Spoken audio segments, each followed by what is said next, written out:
Rock and Roll Geek Show 1134. Still rocking after all these years. This is the story of my rock and roll butler. This is it, the show that started it all. Often imitated, but never equal. From San Francisco, USA. Online since 2004. It's the one and only Rock and Roll Geek Show. With the original Rock and Roll Geek, Michael Butler.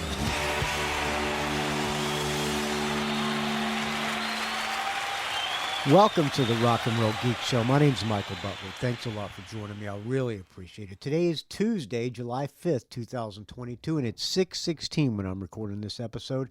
I am up in the Mountain House in Trinity County, California. Douglas City is the town, to be specific. Population 667 or something like that, or something to that. 600, 700. Very few people. I've been up here since Friday. The last episode I did, Dave Franco co-hosted, and thank you for everybody who's commented on that. Good thread going on the Rock and Roll Geek Facebook group.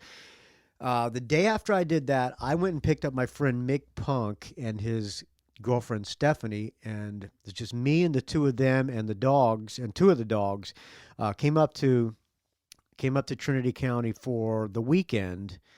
So we were there Friday, Saturday, Sunday, Monday, and came back Tuesday. The wife was breeding our female Saluki up in where? Bodega Bay? Well, actually, she was planning on breeding her, and she stayed in San Francisco while I came up here. Our co-owner of this Saluki ownership stuff. The whole Saluki community is a bunch of crazy women, man. Crazy women and their pussy-whipped husbands, if I can. And I'm one of those pussy-whipped husbands. Anyway, the woman who co-owns the female Saluki told her, no, before you breed her, you need to take her up to Sacramento, which is an hour and a half, to a dog fertility clinic. Can you fucking believe there's a dog fertility clinic? You got to take her up to the dog fertility clinic and have her tested to see where she's ovulating, to see if she's completely ready to get pregnant yet before you take her up to be mated with this other dog in Bodega Bay. So she did that the entire time that me, Mick Punk, and his girlfriend Stephanie were up here.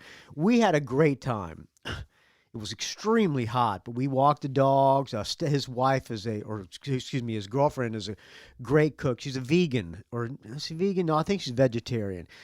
But she cooked for us. Yes, I ate some vegetarian, but I also made some meat on the grill because I got to have some protein. But she did some great cooking, cooked great breakfasts, made tortillas from scratch, pancakes from scratch, all kinds of good stuff. We went river rafting while they were up here.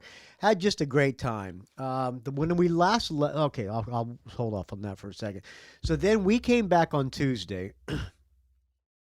I had to do some stuff at Dawn's. I didn't work. Oh, did I work? Yes, I did work. I had to do an interior. So I did that when I got back. Then on this past Friday, I came back to the Mountain House with the two dogs. The wife was going to meet me here, but she had to go to the fertility clinic. Hold on, let me let the dog in. So she continued to go to the fertility clinic every day for like 4 days. And then she finally took the fertility doctor finally said, okay, she's ovulating, now you can breed her. So the male dog's owner met her at the fertility clinic. They bred the dogs right there in the doctor's office. It's unfucking believable, man. They bred her right there in the doctor's office. Then they left. My wife went back to Bodega Bay the next day, bred her again, then went to her brother's house in Santa Rosa, then went back there the next day and bred her again, and then went back to her brother's. Long story short, she finally came up here on Sunday.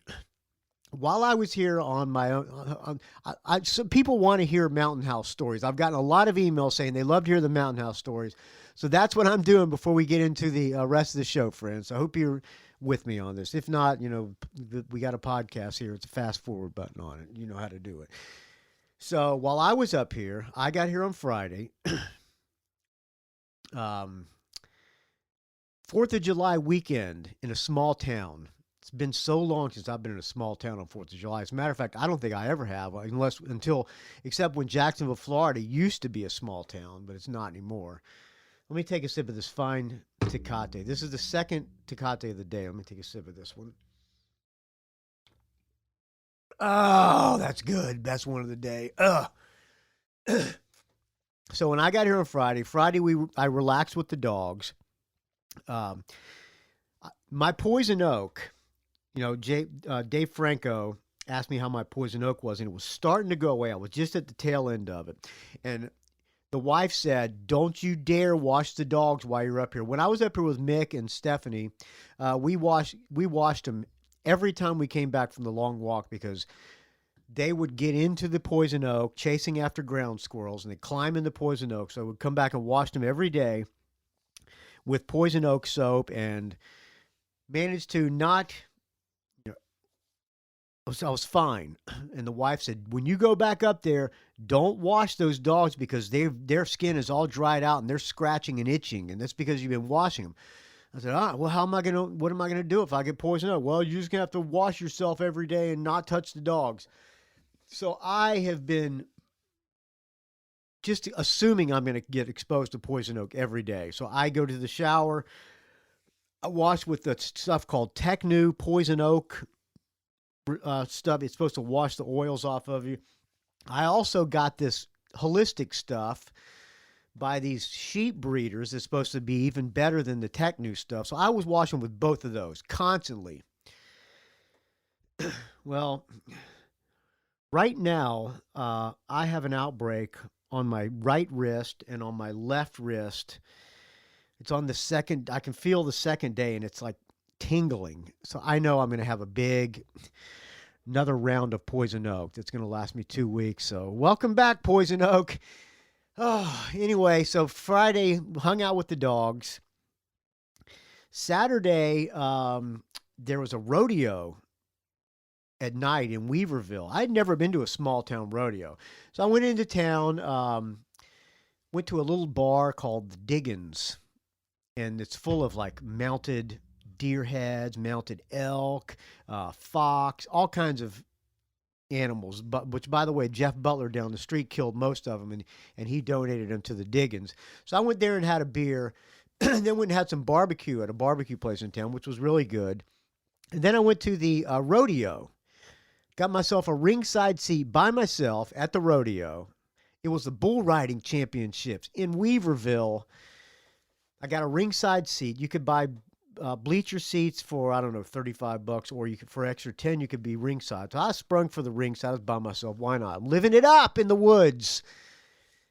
I got to tell you, this rodeo was so much fun, man. It started off with these little kids. It was called Mutton Busters. These little kids, like 5, 6, and 7-year-old kids, holding on for dear life on the back of these big sheep. And the sheep would run across the rodeo ring, and the kids were holding on for dear life. One of the cutest things I've ever seen. These little kids holding on to sheep, mutton busting. Some of these kids had like leather chaps on, like cowboy chaps and cowboy boots and cowboy hats. It was so fucking cute. After that came the junior bull riding. Like 12 to 15-year-olds riding bucking broncos. Every one of them got knocked off the bulls. I've never seen so many pissed off bulls in my life, man. Some of these kids got stepped on by the bulls in their nuts, walking off like crying because their nuts had been stomped on by a bull. After that came the regular bull riding. The first round of the regular bull riding. I'm guessing that the people in the bull riding, the people in the competition were probably in their 20s, maybe, late teens, early 20s, maybe 30s. These bulls were huge and pissed off, throwing these guys off the bulls. I mean, I'm right there in front of them. It was so cool to watch. Well, so stressful to watch, really, but because these bulls would knock these fucking dudes off. They would last like 4 seconds, and the bulls would, once the bulls got off, they were attacking the rodeo clowns, chasing after the guys riding them, smashing into the rails, coming towards us. The cowboys would try to get them out of the ring, and the bulls were having none of it. I'd never seen so many pissed off bulls in my life. After that came a bucking bronco contest. Big, huge horses knocking these dudes off.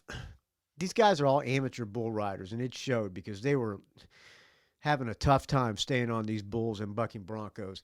Then they did the second round of the bucking broncos. After that, I left, and I was reading on the Facebook group that one of the rodeo clowns got seriously injured by a bull, and he was maybe in the hospital. I don't know what his status is, but hopefully he's okay. But the Weaverville Rodeo, that was a good time, man. I would have had a better time if I was not by myself. But to the right of me at the rodeo were a couple of girls, and that was okay to look at.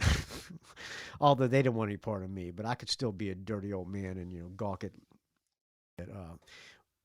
at girls 10 years younger than me, probably 20 years younger than me, but still a good time. Girls in cowboy hats and tattoos in Weaverville.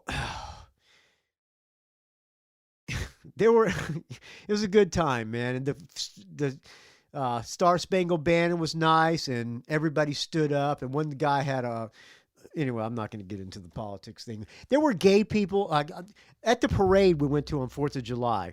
There were Trump supporters, people in Trump shirts.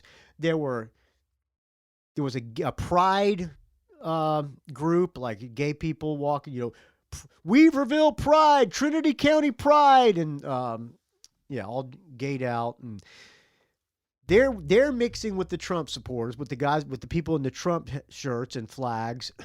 After that comes the firefighters for pro-choice, firefighters for abortions. They're mingling with when the Trump supporters are all cheering them on, the gay people cheering them on. Here come the firefighters cheering. My point was, it was a big love fest. None of this hate and division like in the big cities. So nice, man. It was so nice. So the rodeo was Saturday. Hold on, let me take a sip of this fine. I'm about to finish off this Tecate here. Probably got one more gulp before I have backwash. Sunday, the wife arrived about, I don't know, she arrived about 2 p.m. I mowed the yard. I went and pressure washed my friend Gary Brower's place on Poker Bar because I'm going to be painting for him. He's the guy who does the guitars of all the stars, who I need to get on the Rock and Roll Geek Show soon. I got to just ask him. So then the wife and I went to the Demolition Derby on Sunday night. That was a lot of fun too. These rednecks in beat up cars smashing into each other. I've never been to a Demolition Derby, at least not since I was a kid. That was a good time. We hung out there for a while, then came back home. I didn't stay for the whole thing, but it was fun anyway. And they had all these races with kids running through the mud and shit. Good time, small town hijinks on 4th of July weekend. What a time was had by all. Everybody got along. No division. The gays got along with the Trump guys. Big Trump sign said Trump 2024. No more bullshit. Those guys getting along with the gay pride marchers. Those guys getting along with the abortion rights marchers. I like the small town living, friends. So much better than San Francisco. So I'm up here now doing a Rock and Roll Geek Show with poison oak, a new infestation of poison oak. Last time I did a show up here, it took me like 4 hours to upload the episode because some reason my internet kept getting disconnected. Hopefully that won't happen this time. I'm using Starlink, Elon Musk's internet, which used to be really good. I mean, we can still watch streaming television, but I think they lowered the upload speeds or something, and it times out. If that happens tonight, and you don't see this episode till, I don't know, Thursday or Friday, it will be because I had to wait until I got back to San Francisco. I'm heading back up or back down probably Thursday or Friday because I got to work next week. Maybe the end of this week. All right, there you go. That's a little Mountain House update. Let's start off with a song. Ginger Wildheart. This came down. Somebody sent this to me. I don't remember who it was, but whoever it was, thank you. Love in the Time of Cholera. Cholera. I thought this was brand new. Turns out this thing was released in like in October of last year. I think the MP3s were released in October of last year. And it might have been Michael Street who sent me this. Anyway, I thought it just came out like yesterday or the day or Friday. And I was listening to this on the way up here. It's all outtakes and record store day stuff that was never previously officially released, all on one compilation. Man, this thing is so good. I was loving it so much. I sent Ginger's management an email saying, hey, I really like this, and if Ginger would like to come on and talk about it, I'd love to have him on and go through each song individually. Well, I never heard back, of course, but anyway, I'm going to start off with a song from that release. He probably because I said I just got the new album, and turns out it's not new, so they probably thought I was a moron.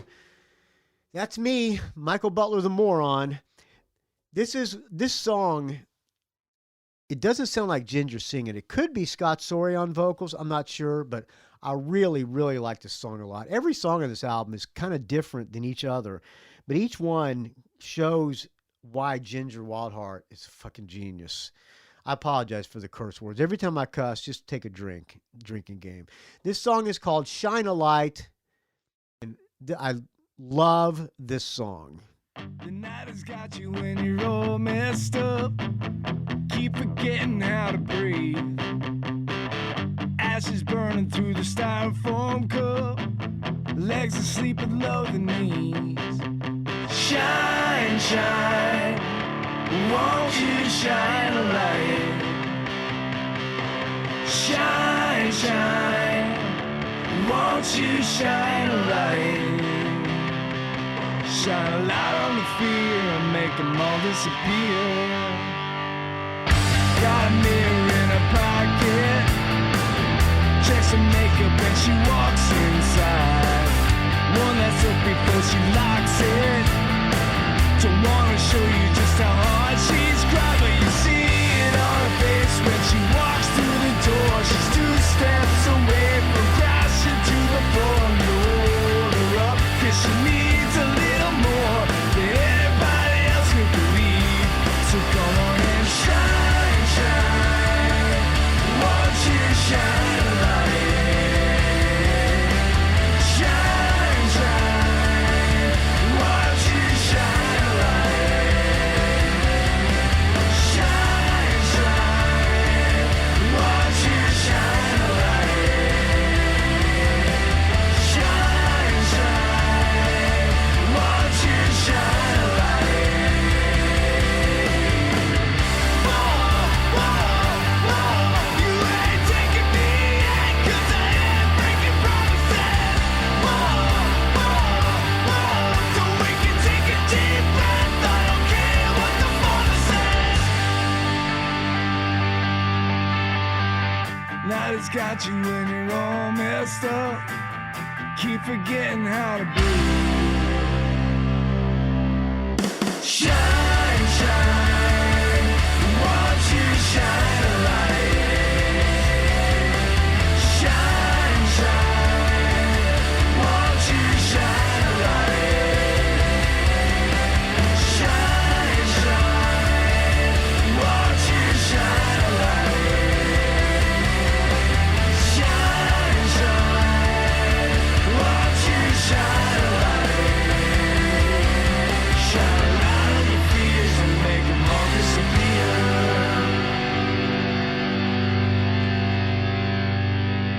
There you go. Brand new Ginger. I don't know. It's not. I don't think it's brand new. Ginger Wildheart. Shine a Light. I don't know why I love that song so much, but for some reason it speaks to me. I don't know why, but it's a fucking great tune in my opinion. Have a drink. I think I'll join you, friends. And sip of the third Tecate of the day. Just opening up the third one. All right, why don't we thank some people who donated to the Rock and Roll Geek Show? It's been a couple episodes since I've done that. Find some music to play. Rick Spring, I'm hitting my phone. I'm sorry to get buzzed. Move the phone out of the way. Rick Springfield did a live stream from his living room a couple of weeks ago, and I think he released it as a live album because it's this is called Working Class Dog 40th Anniversary. He played Working Class Dog from top to bottom in his living room live stream with his full band. I think this is the recording of it. So that's what we're going to play in the background. Thanks to people who donated to the Rock and Roll Geek Show. Start off with Love Is All Right tonight.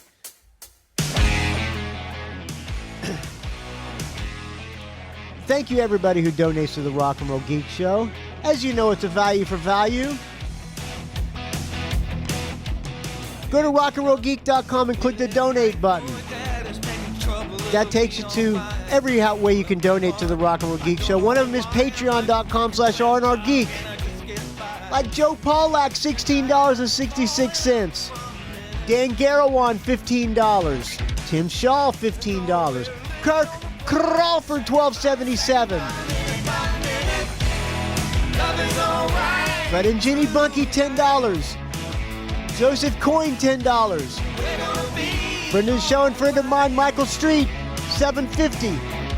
Podcast Hall of Famer, who better do the right thing, and my podcast mentor, former co-host of Metaldan, Dave Slusher, $5.55. Brad Schultz, $5. Brad Shick, $5. Brian Springer, $5. Chiaki Hinohara, Japanese Metalhead Show and Metal Moment Podcast, $5. My good friend, $5. Dan McBride, $5. Erik Klein, $5. Grant Farquhar, $5. New donor, Hava FX, $5. Thanks, Hava. I'll take a sip of this fine Tecate to you, Hava.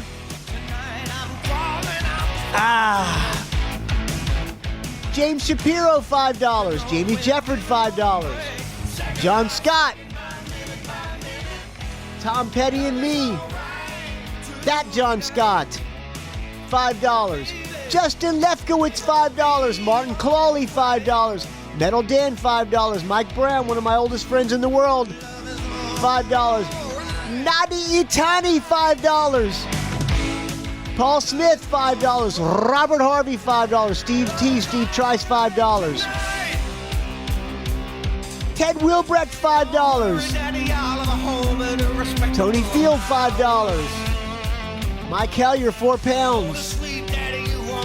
Derek Coward, Comic Book Noise, $3. Mike Dixon, $3. Chad Rube. Wait a minute. Chad Rube. Chad Burns, $2.50. Paul Rube, $2.25.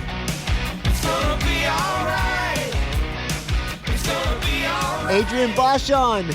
Bosch Rock on the Rock and Roll Geek Facebook group, which I did not create, but I do approve. People, you just got to answer 2 questions so that I know you are not one of those.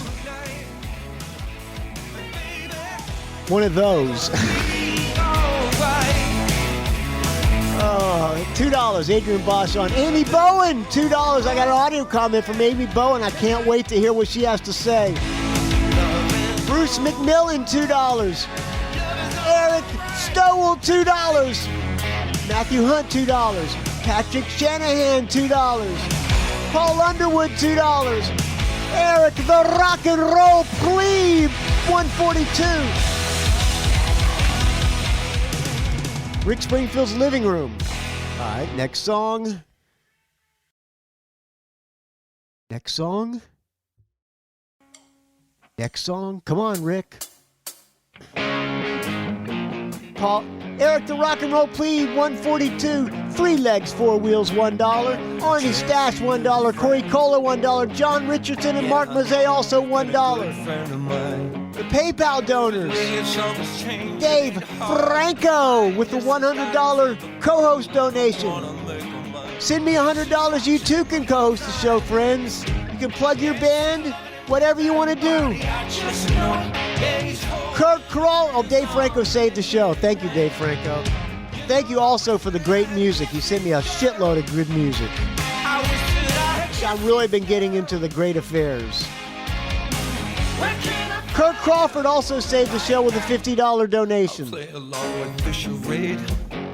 Dave Franco, another $20. Jason Gherkin, $20. Douglas Free, $20. Richard Strom, $20. Greg Brofer, who I'm praying for every day, at $20. I'm also praying for Richard Fusay. 2 donations, $11.11 and $10.99. I'm going to Florida in the end of August, Richard Fusay. Let me know where you live. I might just come knocking on your door because I'm going to be down in the Keys. I'll bring you a bag of weed.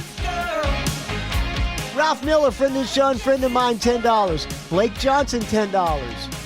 Jeff and Sherry Thieleliki, $10. James Venners, $10. Jason Shepard, $10. Dave Jackson in the School of Podcasting, $10. Todd Cunningham, friend of the show and friend of mine, $10. BJ Lisco, $10. John Tennis, $5. Jace Lesnewski, $5. Robert Giglio, $5. Chris Del Grande, $5. Benjamin Muller, $5. Greg Long, $5. Eric Lintz, $5. Andrew Howe, $5. John Skiller, $5. Dale Roller, $5. Jennifer Wilbrecht, $5. Peter Spark, $5. Robert Scott, $5. John Offenlach, $5. Brett Garski, $5. Gerald Carroll, $5. Vincent Creamy, $2. Deborah Dreyfus, $2. Philip Vermeulen, $2. C&H Thornton Enterprises, $2. Brian Gradich, $2. Kai Matsuda, $2. William Moffat, $2. Lasse Satvenhagen, $2. Stephen Mascor, $2. Mr. Muggles, K9 Care, $2. And finally, Adam Brichet, $2. Thank you, everybody who donates to the Rock and Roll Geek Show. Without your donations, this show would die a horrible, putrid, stinks-filled death. It's a value for value, so please donate any value that you get.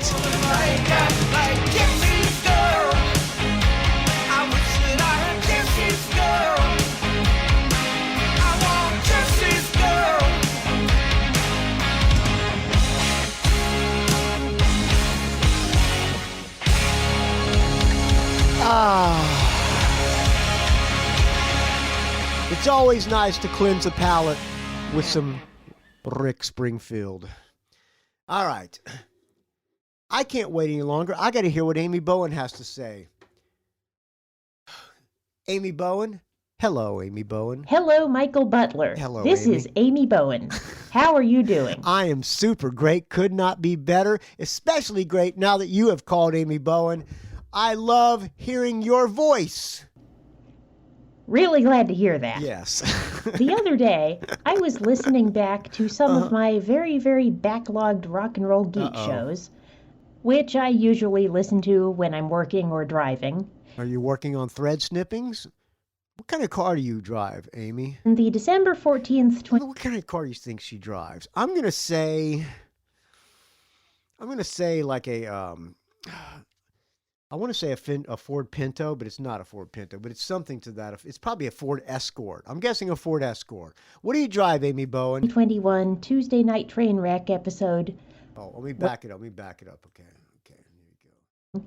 In the December 14th, 2021 Tuesday Night Trainwreck episode, when you were asking the membership of the Rock and Roll Geek Facebook group for suggestions for content for the show, somebody suggested having Amy Bowen on as a guest. Yes. Whoever suggested that, wow, thank you, I'm honored. I'm honored. Here's some show content for the Rock and Roll Geek Show. This is a show review. By the way, you have an open invitation, Amy Bowen, anytime. You'll spend $100 and co-host the entire episode. Sort of. On Thursday night, May 26th, 2022, I was at a party with live music. Oh. So I thought I would take notes and keep a track listing so Very that I could nice. record a show review for the Rock and Roll Geek Show later. Thank you, Amy Bowen. This was at the end of the first day of Star Wars Celebration. Ah. More than one day of Star Wars Celebration, friends. When you celebrate Star Wars, you don't go one day.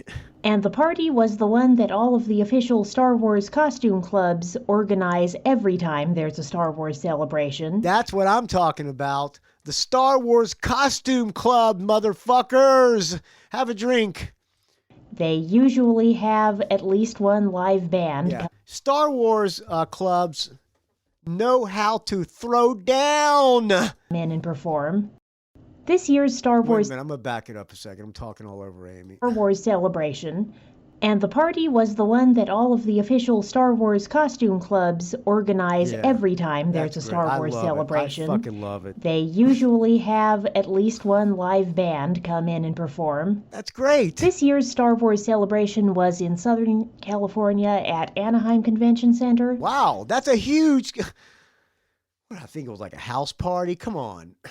You know, a house party is a big deal, man. So this year we invited local geeky themed 80s nostalgia band the Flux Capacitors to come to our party. I'm guessing they're like a cover band. 80s and for cover just the band. one night be the Force Capacitors.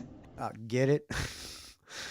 I love it. I fucking love Amy Bowen. She's so fucking great. I love you, Amy Bowen. I fucking love you. And it was perfect for this party. She's a great human being. This is the kind of people I love. There ain't nothing phony about Amy Bowen. Amy Bowen, Dave Franco, Michael Street, Richard Fusay, Joe Pawlak, every one of them.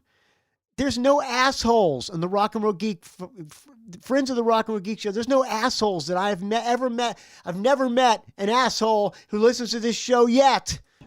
It was in a hotel ballroom with a stage on one side, and when the band first came on, they opened with something that went on for somewhere between 12 and 15 minutes because it was 4 songs all run together with a medley. Absolutely no break between them.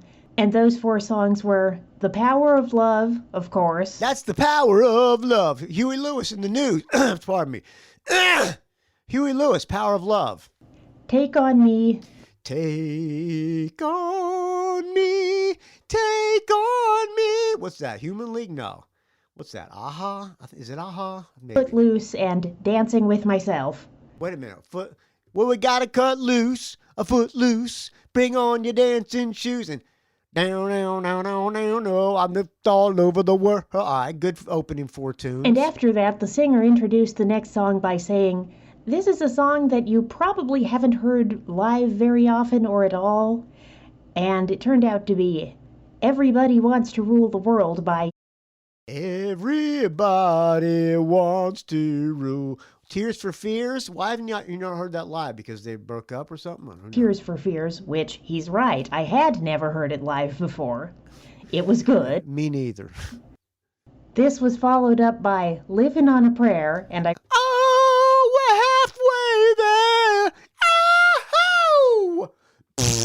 wrote in my notes, maybe the Rock and Roll Geek crowd will respect this one. What, Living on a Prayer? Yeah, Bon Jovi, a little Bon Jovi. When they got to the first chorus, they did the thing where the band asks the audience to sing the words for them. So we had 100 or more drunk nerds, myself included, singing the chorus to Living on a Prayer all together. Please sing it. After that...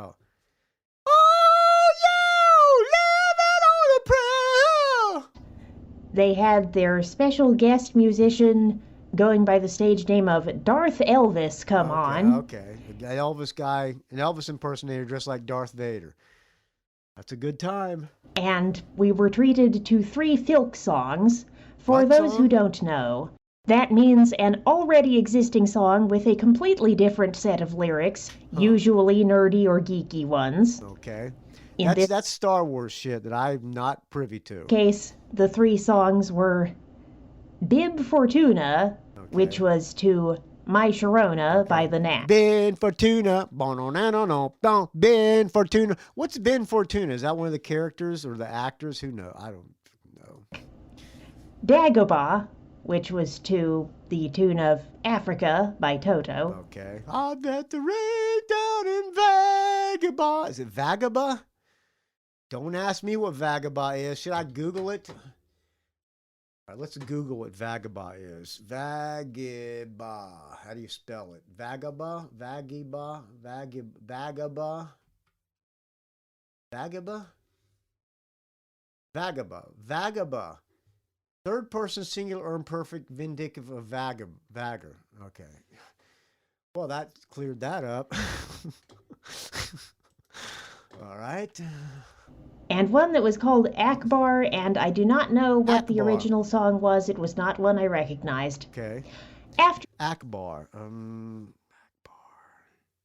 Got me. Anybody knows? rockandrollgeek@gmail.com. that, the live musicians all took a break for a while.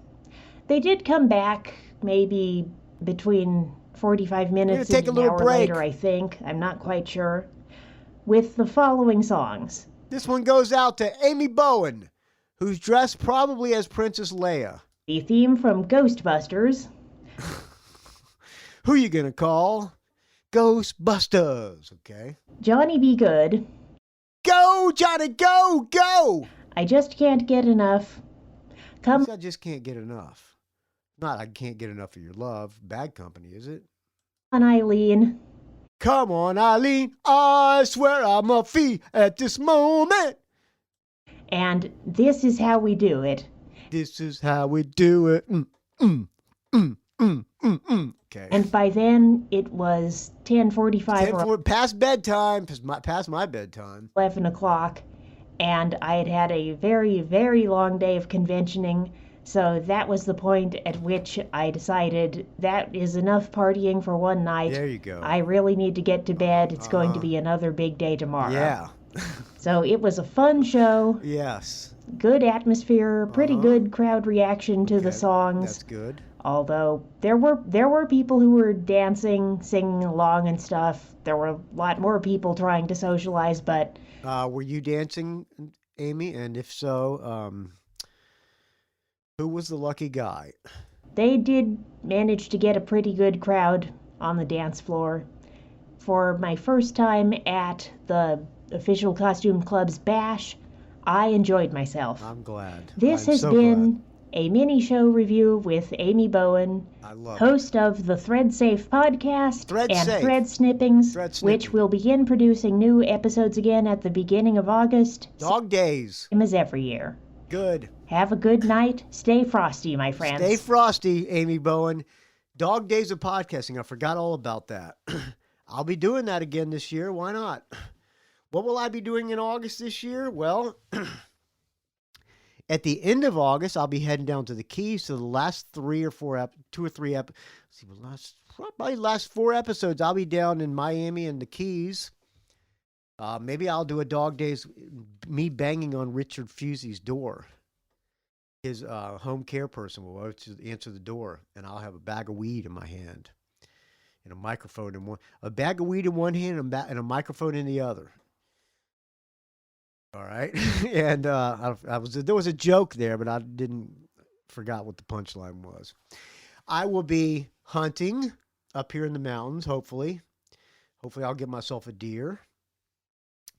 And what else am I going to be doing in August? I have no idea, but I'll be doing that. All right. So Dog Days of Podcasting, I'm looking forward to it. I'm looking forward to hearing Thread Snippings as well. And the Thread Safe podcast. Thank you, Amy Bowen. I really appreciate it. All right. What else do I got here? A little discombobulated with Amy Bowen's thing. So, this came up yesterday. Dave Mustaine pauses a Megadeth concert to call Judas Priest guitar tech a fucking cunt. I think that classifies as as this. Let me see. Where's the clip? Okay, where's the clip? I'm not prepared. From the files of the Rock and Roll Geek, it's the Douchebag Clip of the Week. So they played there was a festival in Barcelona, Spain. I'm assuming it's Barcelona, Spain. It's called the Barcelona Rock Fest. They had a dual main stage setup. So while one band's playing, the other band's setting up on the stage right across from each other, I'm assuming, or somewhere near a different stage.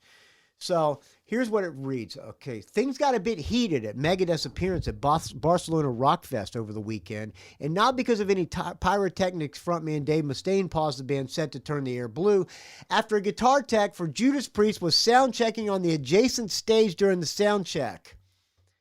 Barcelona Rockfest has a dual main stage setup, allowing acts to play right after each other, with one stage being set up while a band plays on the other. Fans also don't have to travel far if they're planning on seeing a lot of acts. It's a good setup with one drawback. Sometimes a sound check on one stage might bleed into the other. So in fans shot footage of the set, you can hear that that's exactly what's happening. Megadeth stopped playing, and there's some distorted guitar coming from the adjacent stage. He can be seen looking to his left before he says the last night. Okay, I'll play what he says. So I'm not going to call Dave Mustaine the douchebag, because I can see how he would be pissed off. I could call Judas Priest guitar tech a douchebag for blasting, doing line checks while Megadeth is playing, and maybe he was doing it to diss Megadeth. But I'm going to call out the sound, or I'm going to call out the sound man and the stage manager of Judas Priest set of that stage they were playing on, because if another band's on, you don't play while the other band's on stage. Come on, man. So here's Dave Mustaine getting pissed off. I'll wait till he's done checking. Oh, wait a minute. Hold on a second. Let me back it up here. Okay.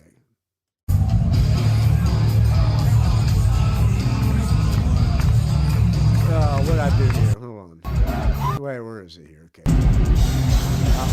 Okay. Oh. Let's start it over. Okay. Somebody is not producing this show very well.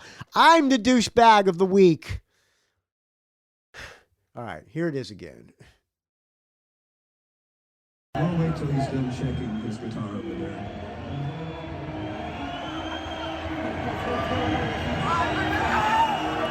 Dave Mustaine says, I'm going to wait till he's done sound checking his guitar before we continue the next song. And you can hear Judas Priest's guitar going.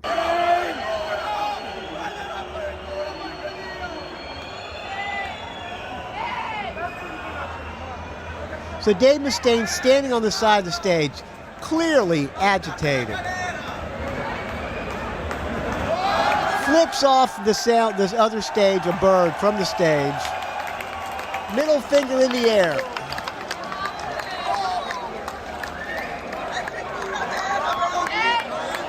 Comes back to the microphone.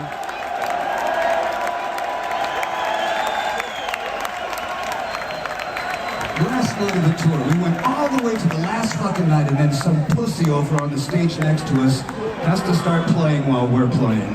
How fucking pathetic, amateur piece of shit you are. I agree with Dave Mustaine.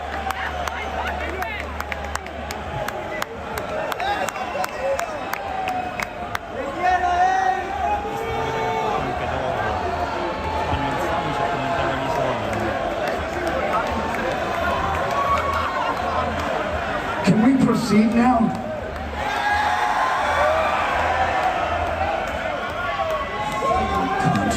This is called Symphony of Discretion.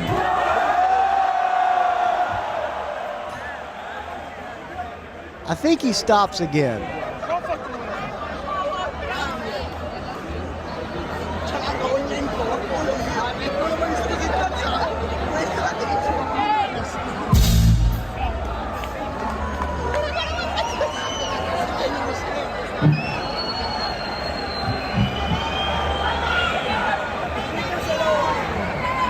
Walks back over to the monitor guy, clearly pissed off.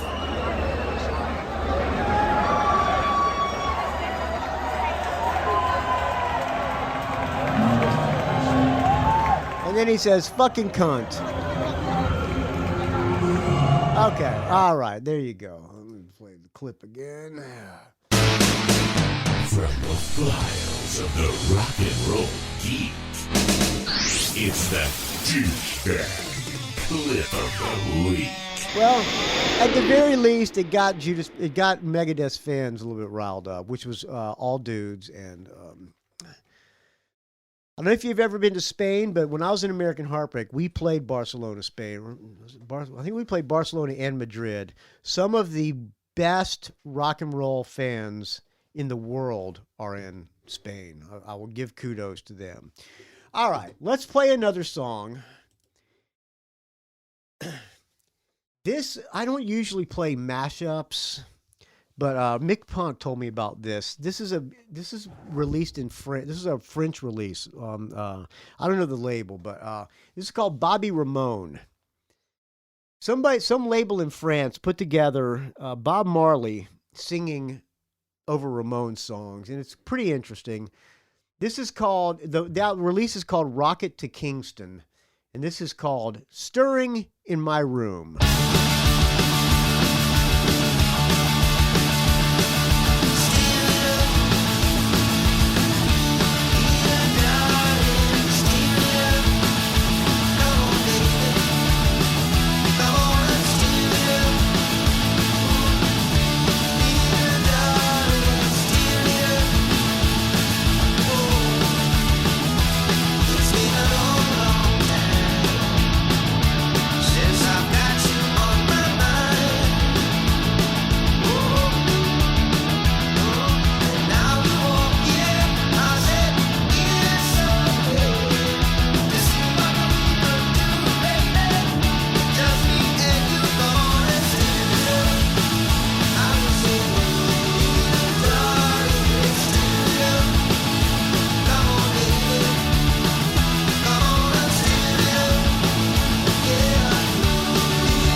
The album cover has a picture of Dee Dee Ramone, but the face has Bob Marley plastered on the face. So it's Bob Marley with a Dee Dee Ramone, morphed together.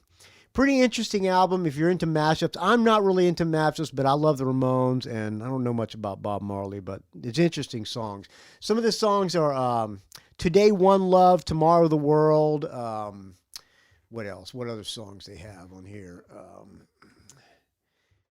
Is This Love Kills, Glad to See You Cry, K's Bop, Three Little Surfing Birds, Jammin' Affairs, Today One Love, Tomorrow the World, Stirring in My Room, which I just played, I Don't Want to Stand Up, and Durango 65. All right, another audio comment from, let me see, who is this from? Hello Michael Butler. This is Thomas Olsson. Thomas the Olsson! rock and roll musicologist from Sweden. Ah, love Sweden. Thomas Olsson, rock and roll musicologist. How are the girl who I'm in love with from Baboon Show? How are they doing, Thomas Olsson? First time contributor, pretty long time listener. Long time, first time. I love it, Thomas. By the way, how are you? I am super great. Could not be better. And as a matter of fact, I'm going to take a sip of this fine Tecate. That's good to hear. Yes, it is. I'm fine too. Thank Next you. question. I'm glad to hear it. Friend. What are you drinking? Wait a minute. Let me start that over. I got to play this right here. Hold on a second. Contributor, pretty long time listener. By the way, how are you? I am super great. Couldn't be better, Thomas. How are you doing, That's friend? good to hear.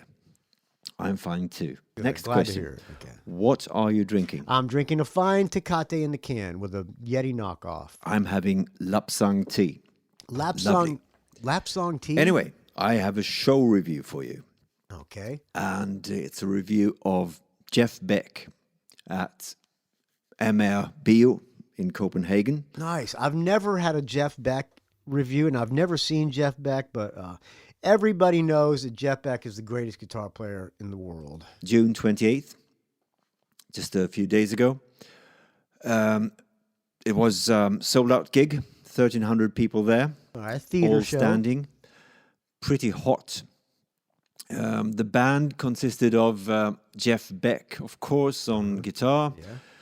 Yeah. He had the longtime bass player Rhonda Smith. Rhonda Smith, not the Ty Beckenfield, whatever her name is. That cute little girl. Rhonda Smith. Canada. He had a drummer who's new to his band for this tour, Annika Nilles, a German drummer. Girl, Annika. And a keyboard player called Robert Adam Stevenson. He's from LA, apparently. Two guys and I've two looked him girls. up. He's a producer, mixer, keyboard player. He looked like he was very young, but I'm sure he's not that young. Anyway, that was the band. And they came out exactly on time, 8 o'clock, and kicked off with Star Cycle. From There and Back. Now, I do not know any of these tunes, so I'm going to take your word for it. All I know are the hits, and he doesn't really even have any hits, so... And, feel free to sing this tune if you like. Okay. From that tune, they went on to You Know, which is a Mahavishnu Orchestra cover. Oh, okay. Wow. It's from the John first McLaughlin. Mahavishnu album from 1971. As far as I know, Beck hasn't recorded it, but he's played it live since 2008, and it's actually on a number of bootlegs, and it's on YouTube, of course. Thomas Olsson, a super Jeff Beck fan. I love it. This was a feature for Beck, of course, and also for Rhonda Smith, the bass player, and Annika Nilles, the drummer. So great solos there from both Smith and Nilles. And I suppose somebody asked me to be in a Jeff Beck tribute band once. A guy I used to play with, his name was Joel. Not Joel Proto from Butlers, but this other guy, Joel, asked me if I wanted to be in a Jeff Beck tribute band. And I couldn't. I said, "No, sorry, man, that's beyond my expertise." But I probably should have done it just for the challenge. Tune is put in the set early on so that they can get really warmed up and get ready for the rest of the set. Following that was another cover tune from the early 70s, a Billy Cobham tune called Stratus. It's from the Spectrum album, 1973. Wow. Originally featuring Geeked Cobham out. on drums, Tommy Bolin on guitar, Jan Hammer on keyboards, and Lee Sklar on bass. I know that it's on a few live albums by Beck. Jan Hammer was in the he was in the Mahavishnu Orchestra, right? And Lee Sklar, the guy with the glasses and the beard. It's on the excellent Live at Ronnie Scott's album, and it's also on an official bootleg from 2006. Great version. It really grooved, and everybody did a good job playing this. Thomas, ratio of men to women at this show? Guessing a lot of dudes, but maybe there were probably a lot of wives too. Then there's another cover from a song originally released in 1999 by Nitin Sawhney. Got me. And it's called Naja. Wow. Jeff Beck recorded it on his You Had It Coming album. I am so impressed that Thomas Olsson knows all these tunes. From 2001, and it's he's been playing it frequently ever since. And then came a surprise, a Davy Spillane cover. Huh. Davy Spillane, the great Irish musician. He wrote a song, recorded it on Pipe Dreams in 1992. The song's called Midnight Walker. Okay. Beautiful song, played on Julian pipes. Beck hasn't recorded it, and he's only started playing it on this current tour, and not even on all the dates as far as I could see on Setlist FM. But it was a great feature for Beck, really showing off his fantastic control on the guitar. Yeah. Bending the notes with his fingers and bending the notes with his whammy bar, controlling his volume control. And the guy he's not human. Tone controls with excellent feel and a great musical sense. Rick Nielsen said about Jeff Beck, he's the only guy he's ever seen who keeps getting better and better. I would put Michael Schenker up there as a guy who keeps getting better and better as well, but there's nobody living. I mean, every guitar player will tell you there's nobody alive that can touch Jeff Beck. Fantastic. After that, they played Big Block, which is the only song of Jeff Beck's guitar. I do have that. I have a live version of that. Let's play a little bit of Big Block. A little bit of Big Block.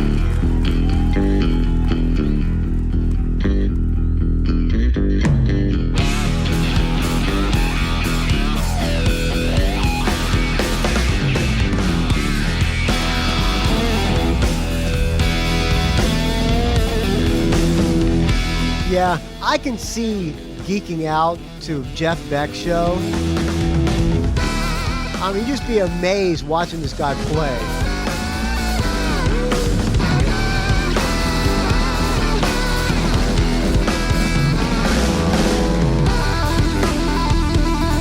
Listen to that.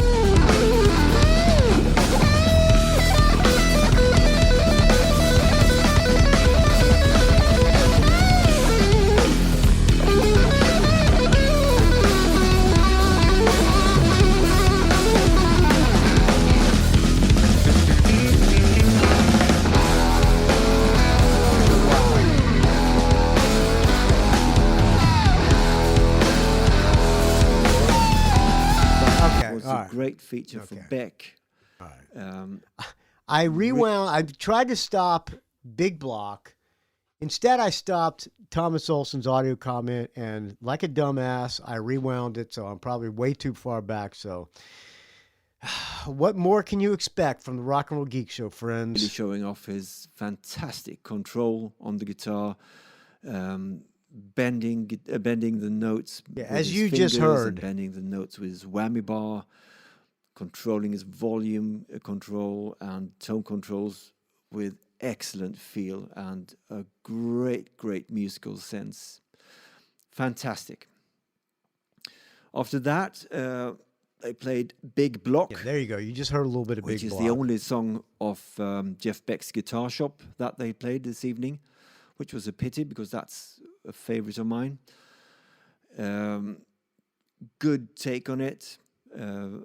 Both Rhonda Smith and Annika Nilles interpreted the song in their own way. So, and there is no bass, of course, on the original. It's played on keyboards by Tony Hymas. Well, I just played a live version. Rhonda Smith could do her own version of it, but she pretty much followed Tony Hymas's keyboard lines. Annika Nilles varied the drum playing. Terry Bozzio is the drummer on that album. Huh. She did her own take on it. that I was gotta fine. I gotta look for that album. Terry Bozzio. From there on, that kind of bluesy number, big block. They played a Brian Wilson song, a Beach Boys cover, Caroline No, which is of course from the Pet Sounds album. Of course. It came out in 1966. And this is a song that Beck has been playing for a few years. He's played it at least since 2019 and recorded it on Eric Clapton's Crossroads Festival, that live recording of Clapton's festival, which he's been doing for a number of years now. It will also be on the forthcoming album by Jeff Beck and Johnny Depp. This was, however, an instrumental version.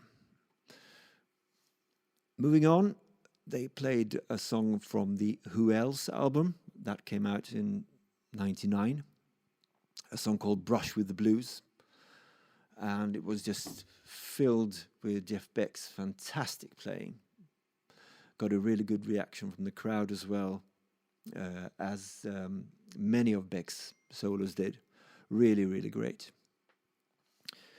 And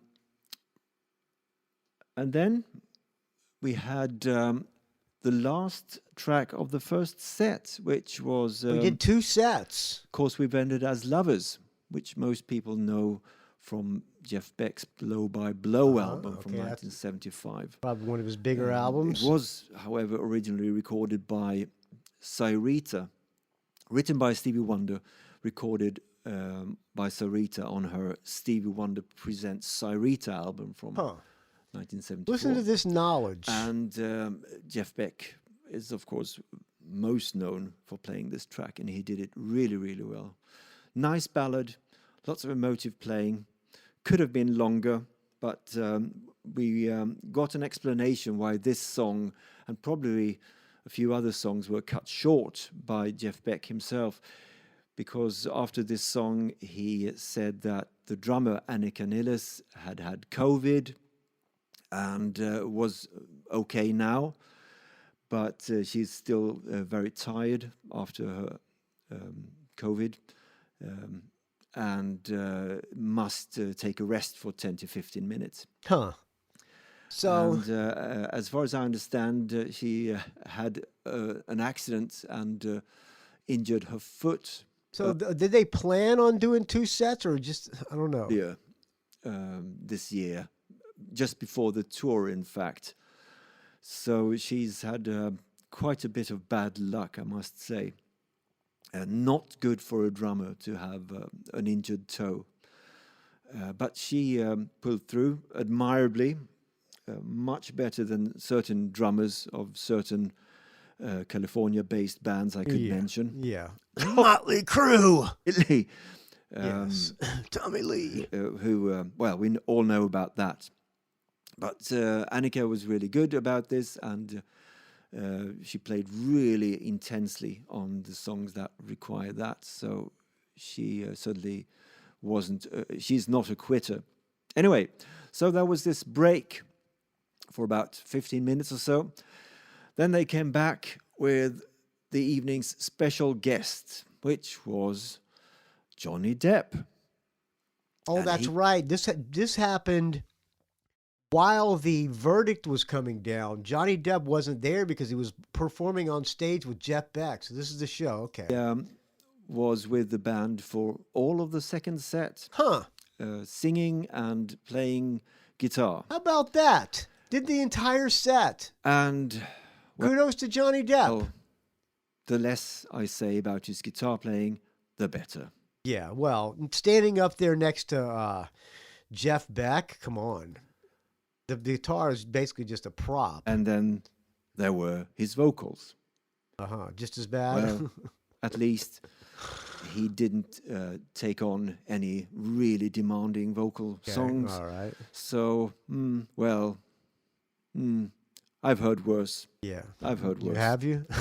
Vince But, Neil? to be honest, not much to write home about. 'Kay. I would much rather have heard Rod Stewart. another set of instrumentals. But I can see why he's joining the tour and performing with Beck.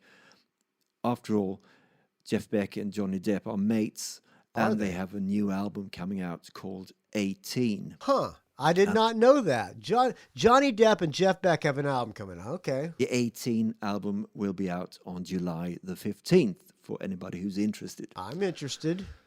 Anyway, the set began with another cover, a cover of Link Wray's Rumble. Okay. No, Which no.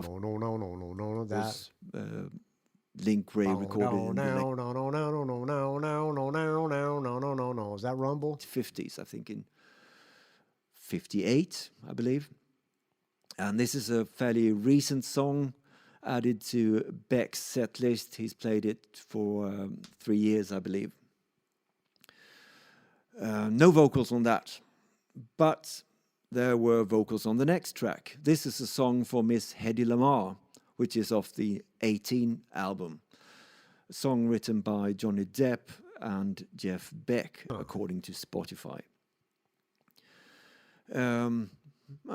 It's an okay tune. Okay. Uh-oh. Like I said, I'd much rather hear Jeff Beck play. Moving on. Next track was Isolation, a John Lennon song from the Plastic Ono Band, released in 1970. This will also be on the 18 album, at least on the digital versions and the CD version.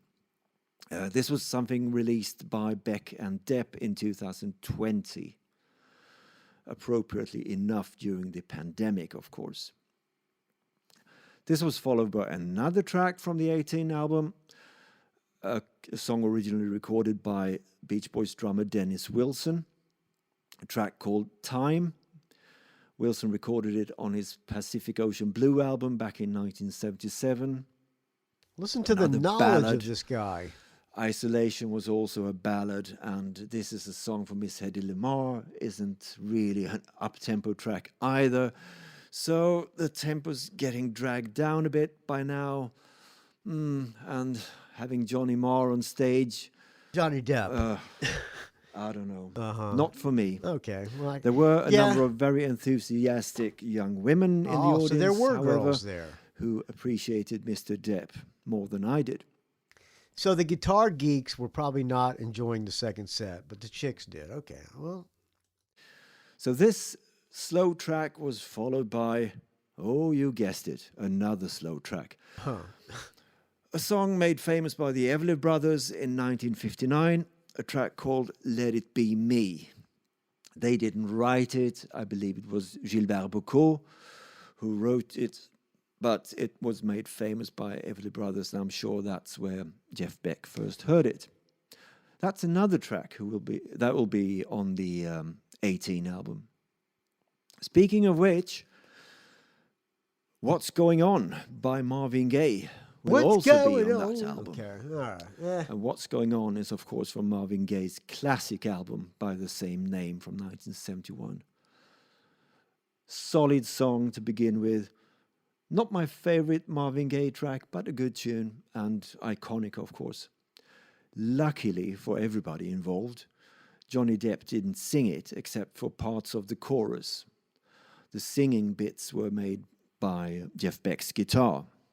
What a relief that is. Yeah. He played it really well. Again, with an impeccable sense of timing, a great sense of note placement, articulation, and finesse. What a master player he is. That was followed by a song by another master guitar player, Little Wing. Of course, Jimi Hendrix's tune from I have a little bit of Little Wing this is from Live Plus. I have Live Plus and I have Loud Hailer. I have Wired and of course and Blow by Blow on vinyl, but a little bit of Little Wing here. Little Wing Live, there you go. Little Wing.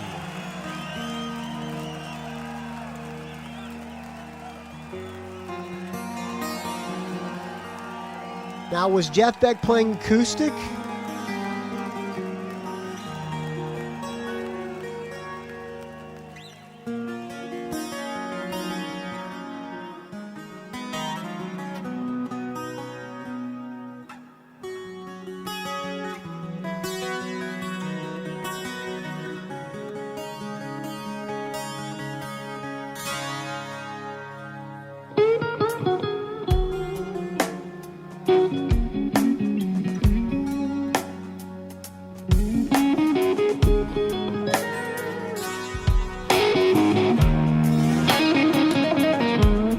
Jeff Beck is a fucking badass. 1967.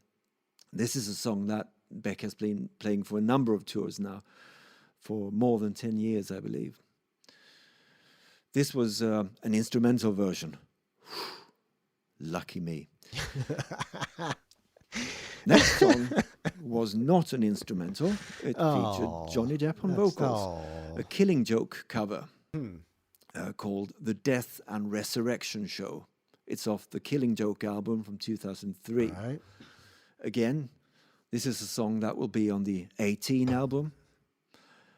And that's also true of What's Going On. I really hope they keep that song instrumental, by the way. But The Death and Resurrection Show is a vocal tune, and luckily it's an intense song.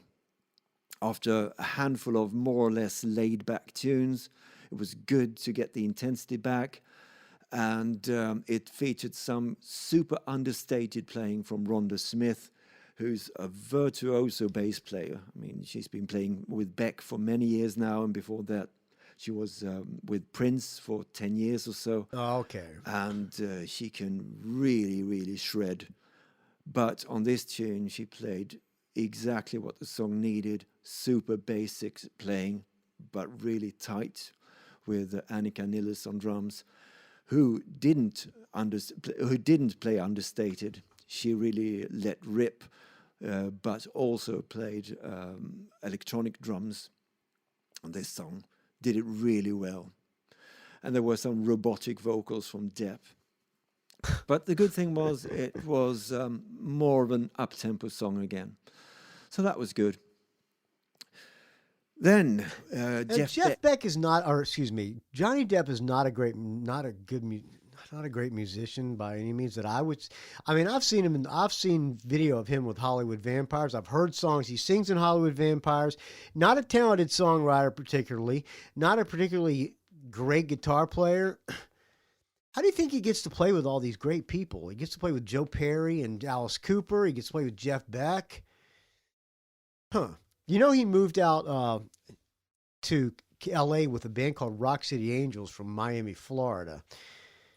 Rock City Angels were a good band, but I don't know that Johnny Depp was known for his guitar playing, and I don't know how he plays with all these great people. He played a duo with the keyboard player, Robert Adam Stevenson, and it was a track he recorded on his Emotion and Commotion album back in 2010, a song called Corpus Christi Carol.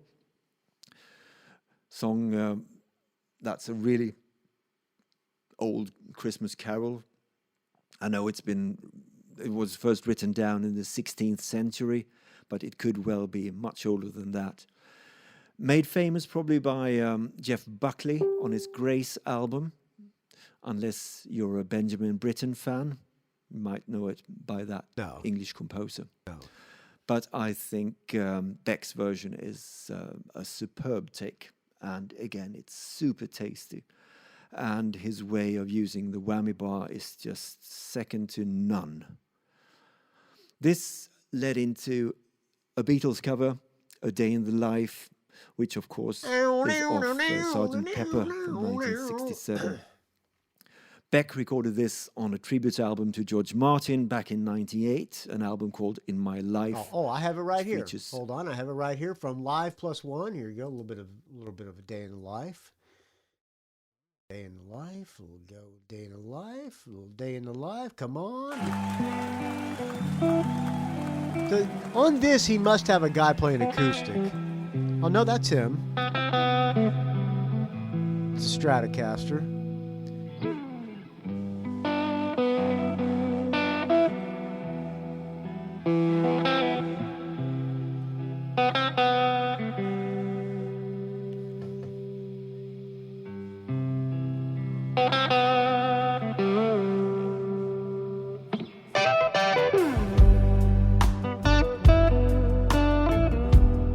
Man, is that guy a good guitar player or fucking what?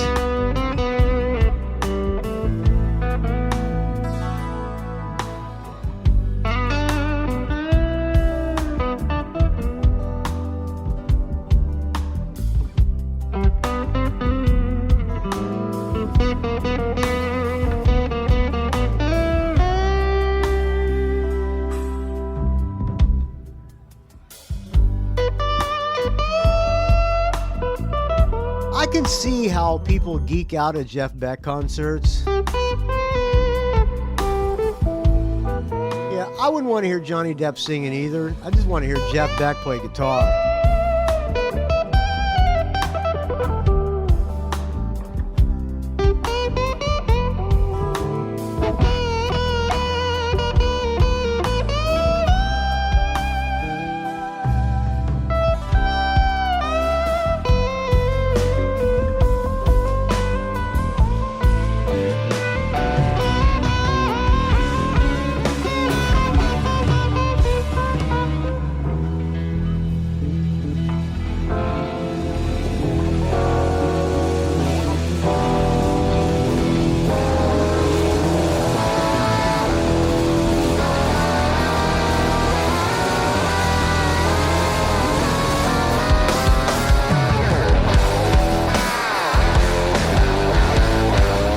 That's pretty fucking badass. All right, back to you, Thomas Olsson. Number of artists. And Beck has done this live ever since and does a really good version of it. Yeah. Very tasty. Again, no vocals. Thank you. Thank you. Just a bit of rhythm guitar by Johnny Depp. But throughout the set, you heard very little of Johnny Depp's guitar. Again, had him turned down. Good thing, if you ask me. Down. He's not a great guitar player. Some people have described him as a player in the Keith Richards, Johnny Thunders style. Well, I must say I rate Keith Richards much higher than that. Okay. He's a super great rhythm player. Yeah. Johnny Depp is sloppy. Fine lead guitar player, occasionally, but mainly a superb rhythm guitarist. And that is not something that Johnny Depp is. I'm sorry. Am I being too hard on Johnny Depp? Yeah, he just kind of gets up there and poses. He's got the right attitude, but he just poses. Well, let me know. Anyway, surprisingly, that's the end of that evening. No encore, which I suppose is too sad. You don't need an encore. The drummer's previous COVID incidents. Possibly also the foot incident from a month or so back. So it was a fairly short gig. It was about just under an hour and a half, 1 hour, 25 minutes. I'm pretty sure it could have been longer unless these things had happened to the drummer. Nevertheless, I'm really happy I went, and Beck himself was extraordinary. He's in absolutely great shape. Yeah, he's got to be close to 80 years old. Second to none when it comes to articulation on the guitar. Annika Nilles on drums was a really, really good, really solid drummer when she needed to be, and a virtuoso drummer when she needed to do that bit. Same thing can be said about bassist Rhonda Smith. The keyboard player, he was very anonymous, Robert Adam Stevenson. He didn't play a single solo. He did contribute a few backing vocals, probably singing better than Johnny Depp.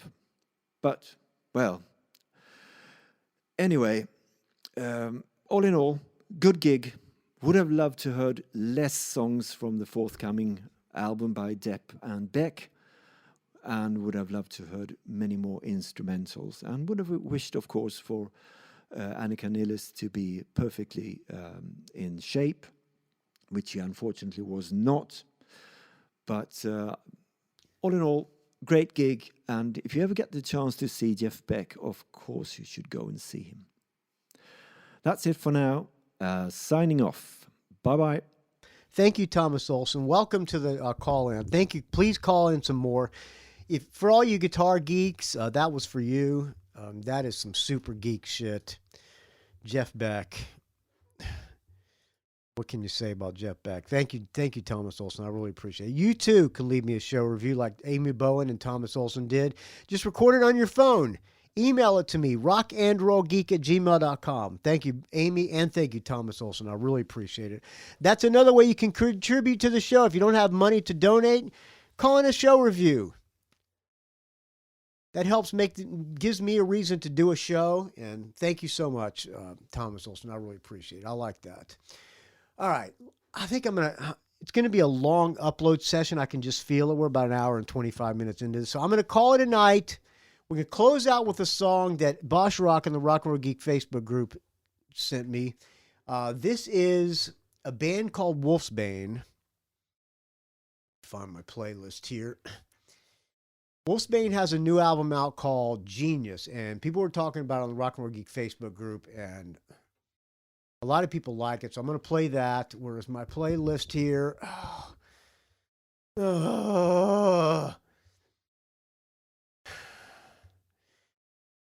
Okay, I'm getting it together. Friends, they can't all be winners. And as you heard tonight, you can almost guarantee that they will not be. But thank you so much for listening. It's a value for value, so if you get any value out of these train wrecks, please do what you can. It's a labor of love for me. A lot of money in server fees, a lot of money in everything fees. If I break even, I'm doing well. So please help me out any way you can if you like the show. I'm going to get uploading on this 4-hour upload session. Here is Wolfsbane. This song is called Rock City Nights. The album's called Genius. Thank you, Bosch Rock, for not sending me that, because that would have just been wrong. You can find this show at rockandrollgeek.com. You can find me on the Facebook R&R Geek. Go to the Rock and Roll Geek Facebook group and sign up. You just got to answer 2 questions, etc., etc. You can find me on the Twitter R&R Geek. Find me on the Instagram Rock and Roll Geek. Don't ask. Thank you for listening, friends. I'll talk to you soon. Here is Wolfsbane, Rock City Nights.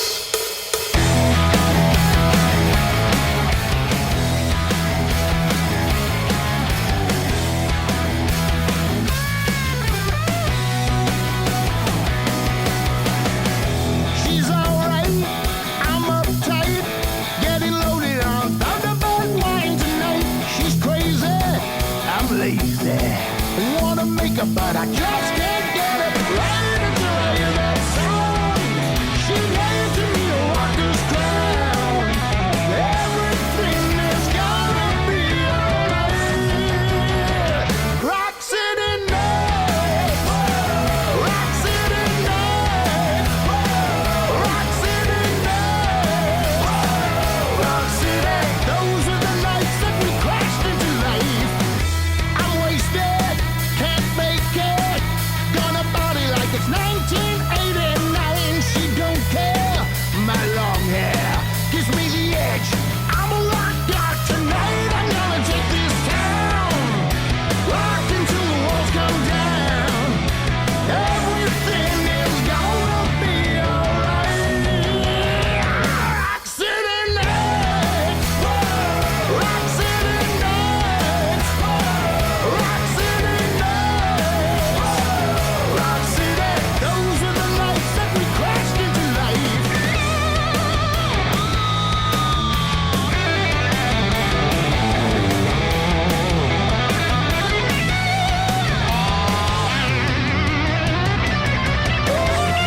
Now living the dream, living the dream, living the dream.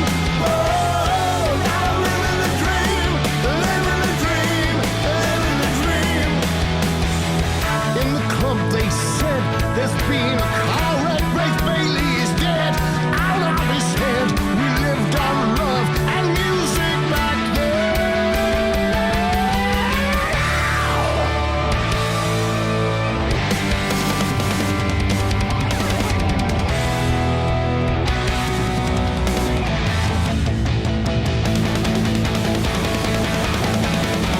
Rock City nights.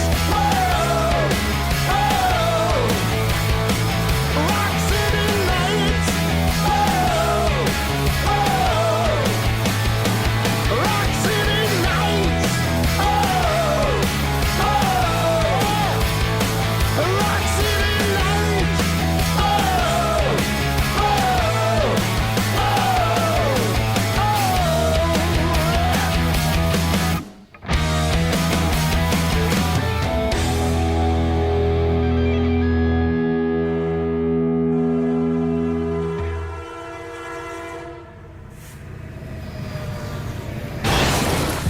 It's a rock and roll geek train wreck.